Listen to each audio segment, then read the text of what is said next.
Hi everyone, welcome back to our channel. I am Louise, this is Sewing Daze, and today we're going to be doing a sew and tell. So I'm going to be showing you all of the items I've been sewing, crocheting and making over the last few months. As always, if you enjoy our content, please hit subscribe, like our video and click the little notification bell so that you'll be one of the first to find out when we post a video every Tuesday. We post tons of behind the scenes in the shop, we do unboxings and all things fabric and yarn related. So as I'm filming this, it is the middle of June and the weather here in the UK, particularly here in Cambridgeshire, has been amazing for the last few weeks. We've had very little rain, it has been super hot, everybody's been absolutely loving it now that we're finally out of lockdown, hopefully for the last time. So that, as a craft business owner, is a good thing and a bad thing. It's a bad thing because the shop goes quiet. We're ticking over, there's nothing to worry about, but most people see crafting more as sort of an autumn-winter hobby rather than during the summer. Summers are always a lot quieter for us than the autumn. This year we are fresh out of our third lockdown and people are just so keen to get out and about, so I'm really not surprised. The good thing about it is it means that I have more time to do making for myself. So it means that I get most of my work done at the shop rather than working from home because there aren't interruptions from customers. Not that I'm complaining, but it just means that I can get time to get my head down, get things done and work through my workload a lot quicker. So I have more time to create outside of work. So I'll show you what I've been working on over the last few months, because I think the last one of these I did, I think it was February. I didn't realise it had been that long, but I think it's definitely time for another one to catch you guys up. So I will link that past video just up here, and the first item is something that you all recognise from that previous video. There is also one thing at the end, is something that I didn't make but was gifted to me, and it is so good. Stay tuned for that. But right now, I'll show you the first thing. So the first thing I've made is this table runner and table mats. If you saw our last video, then you will have seen that this was a work in progress. I just finished the top and I hadn't done the rest of it. But now, as you can see, it is brilliant. It is finished. I ended up making it the table runner, so it has heat reflective wadding in it. So it means that it will keep your table protected from anything that you put on top of it, but also it means that it will also put the heat back into the item to keep it warmer for longer. I made the table runner, and then with my offcuts I made a sort of table mat sized one, and then two sort of big coaster sizes as well. I just want to use all the bits that I had cut out for the project and make them into something. These are bound exactly the same as I would bind any quilt.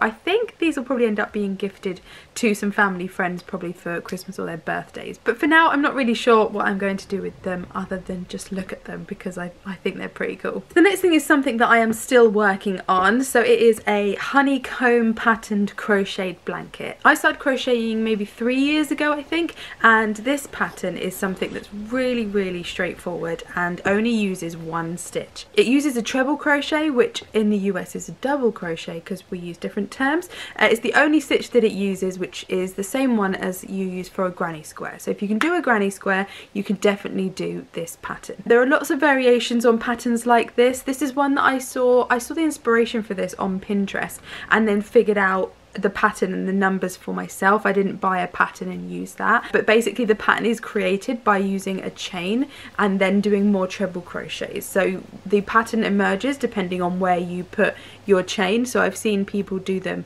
making bunny patterns or stars or writing names. That you can do anything with it, but I absolutely loved this Hayfield bonus double knit in the pumpkin colour. I'd used it in my temperature blanket, which I will tag the video for my temperature blanket just up there, but I'd used that last year and I absolutely love the colour, and I thought a honeycomb one would be brilliant. Also a little bit obsessed with Winnie the Pooh when I was younger, so it kind of all ties in together. Like I said, I am still working on this. This is what I normally do on a Thursday for Crafts and Laughs when we do our social stitch on Zoom, and hopefully in real life again soon. This is something that doesn't take a massive amount of brain power, so while we're having a good old chat, I can get a lot done and very rarely, touch wood, make too many mistakes. Next up is this Toucan kit. If you've seen our previous unboxing videos, again, I'll tag that video just up here.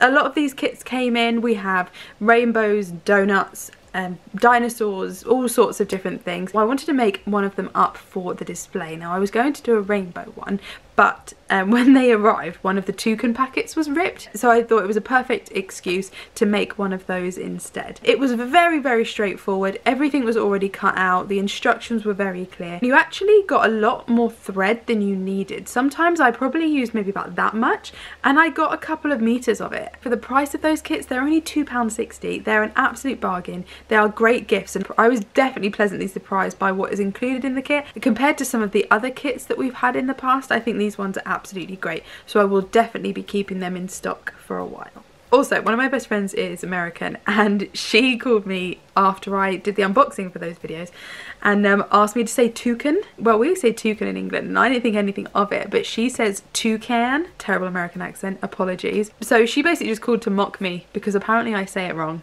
but I don't because I'm English. So yeah, if you're watching in America, it's a toucan.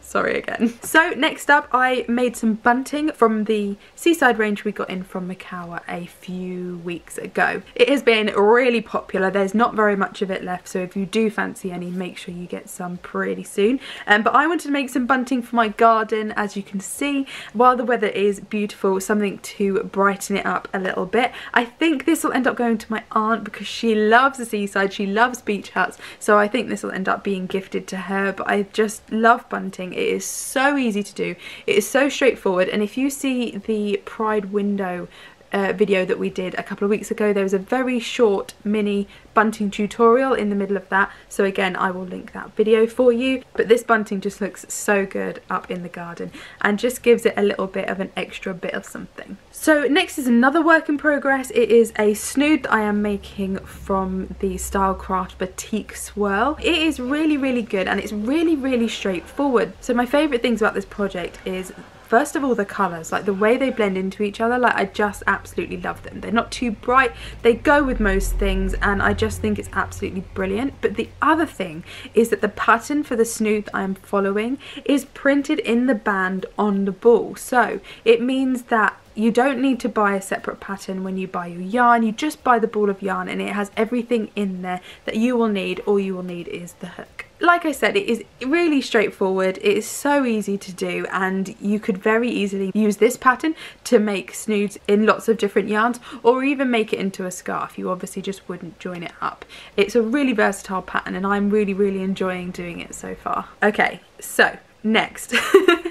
A couple of unboxing videos ago I mentioned that I'd bought a couple of kits to try to see if I want to stock them in the shop or see if they are for me. One of the kits, this one with cats on, this won't be here to stay. I won't be ordering any more of these. For what you got in the kit, it was very expensive and it just wasn't going to be worth me stocking it. The other thing I tried was punch needling. Now, a lot of you guys have asked me about this in the past. It's not something I had ever really tried particularly, so I thought I'd order a kit, I'd give it a go, and yeah, it's not for me. I know people who've really, really enjoyed it, and I love watching videos on Instagram and everywhere of people doing it. Like, it's so satisfying to watch, and I don't know if it's just because I'm a beginner or I was just getting used to the technique, but for me it was really uneven. It wasn't the prettiest thing I've ever done and I just didn't really enjoy it very much. I may be getting some kits of those in if you guys want them, so please do get in touch and let me know. You can leave a comment down below. I'm not really sure. I wasn't sold on it. It might just be a personal preference thing, so like I said, if you guys are giving it a go or you'd like to give it a go, let us know and then we'll see what we can do. Okay, so this next project is something that a lot of you guys have been kind of asking, or I get asked about a lot in the shop, and that is using a panel. So we've done tons of different fabric panels that are great to use as they are, or you can cut up and put in with other pieces of fabric. This one I did was a space quilt. I originally made it just to show how you can use panels and how straightforward it can be, but then it turns out that there's somebody who it can be gifted to who it would work perfectly for. All I did with this panel was get the panel, square it up so that it was straight down each side, sew a strip of fabric down each side to make it a bit more of a wider rectangle rather than long and narrow, and then I backed it and bound it like I would with any quilt. Making the top part of the quilt probably took me half an hour in its entirety, from getting the fabric to start layering up. It really didn't take any time at all. So if you haven't got much time before a present is needed, or you are a complete beginner to this is a great way to learn a lot of different techniques very quickly and very easily. And I just think this space print is super cool. Okay, so this next blanket is something that I've been crocheting for quite a few months now. I think I started it in maybe October, November, and then I've put it down and I didn't do too much for a while. But the main reason for that is because it is really thick yarn. So what I've done is, rather than get a thick yarn so that I can get this checked pattern, I've put two balls of red double knit together into one ball. So I'm using both yarns as I go through. I'm picking up both of them and using them as if they were one yarn. I have two balls of red together, two balls of black together, and then I have one ball which is one ball of red and one ball of black put together, which is how you get the checked effect.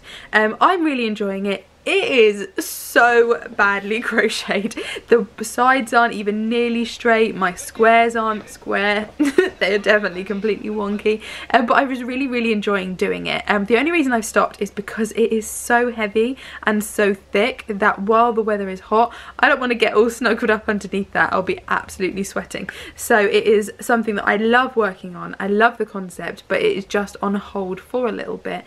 And who knows, come the next Sew and Tell video, or maybe the one after that, I will have that ready to show you guys. So this next one is a super easy project, and it was made entirely from scraps. I know a lot of you guys are like me and you're very thrifty with your fabric, and you keep any little small piece that you have, and you definitely don't want it to go to waste, and I am exactly the same. So if I even have like an inch strip, I always save that. I keep all of my fabric. But all of these squares were cut from scraps that I had just kicking around. They're not necessarily ones that you can buy in the shop at the moment. They are literally just bits of things. Quite a lot of them have cats on, I'm not gonna lie. I just sewed them into a long rectangle of squares put together, folded the fabric in half, sewed down each side, and it made this envelope back. Super straightforward, took me no time at all. It probably took me longer to cut out the pieces than it did to actually sew it together. So if you're looking for something to do with any scraps that you have, or this would also work really well with the fat quarter bundle if you wanted to use one of those, because all of your fabrics would already go together.